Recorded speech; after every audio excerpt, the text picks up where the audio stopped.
In the gloaming of a late autumn evening in 1120, the mists curled like specters over the Norman coast, veiling the cliffs in a shroud of secrecy.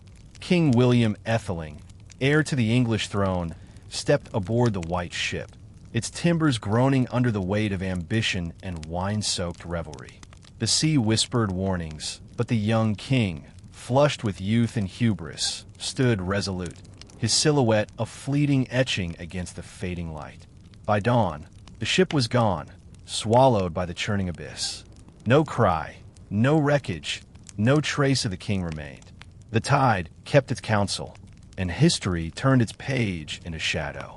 Thus begins the tale of William Ætheling, the king who is not yet king, whose disappearance haunts the chronicles like a half-remembered dream. I, the sleepless scribe, sift through the dust of centuries to recount his story, not as it was told in the warmth of mead halls, but as it lingers in the cold margins of truth, where facts and legends bleed into one another like ink on damp parchment. This is no mere recounting of a lost prince. It is a descent into the enigma of a man erased, a crown unclaimed, and a kingdom left to fracture in his absence.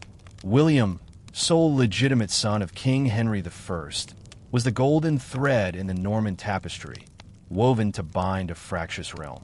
Born in 1103, he was the promise of continuity, a boy prince groomed to inherit a throne forged in conquest. His father's reign was a tightrope stretched over a pit of rebellion and rival ambition. Henry, a king of iron will, had wrested England and Normandy from his brothers, his hands stained with the pragmatism of power. William, barely 17, was his mirror, bold, charismatic, yet untested by the crucible of rule.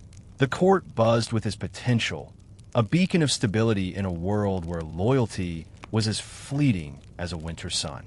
His rule, though not yet begun, was already shadowed by the weight of expectation. The Anglo-Norman barons, ever restless, swore fealty to William in 1116, their oaths a fragile bulwark against their own greed. Across the Channel, the French king, Louis VI, watched with narrowed eyes, his enmity a constant tide eroding Norman shores. Louis harbored Robert Curthose, Henry's defeated brother, whose claim to Normandy festered like an unhealed wound. Alliances were brittle. William's betrothal to Matilda of Anjou secured a strategic peace, but it tethered him to a web of obligations that tightened with every passing year.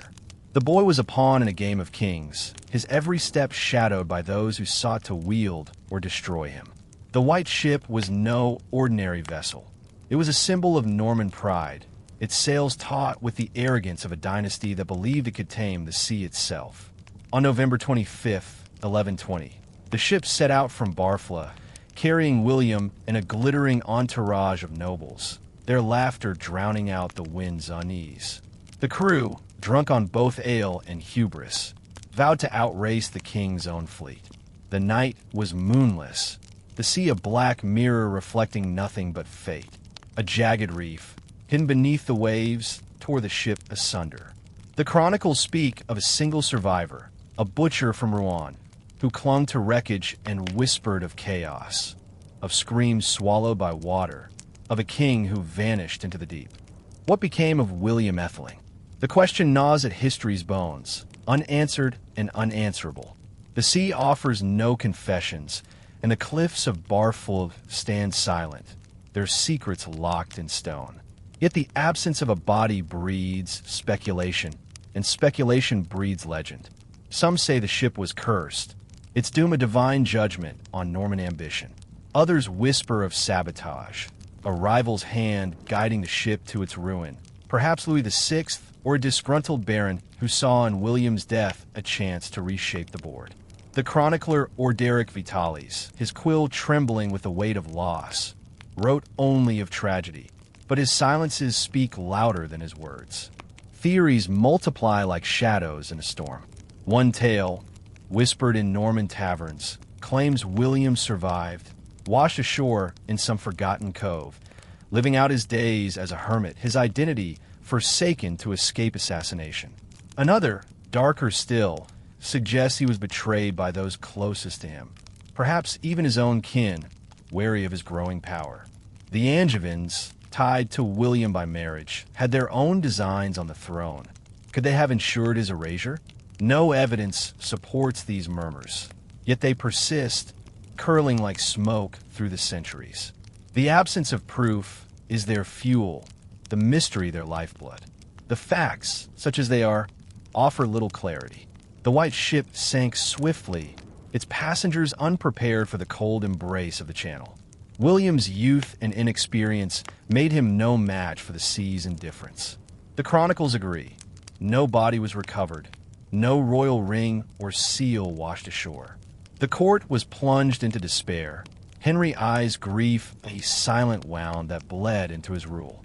Without an heir, the succession crumbled, paving the way for the Anarchy, a civil war that tore England apart as Stephen of Blois and Matilda, Henry's daughter, vied for the crown William was meant to wear. Yet the legend of the king who disappeared endures, a ghost that haunts the margins of history.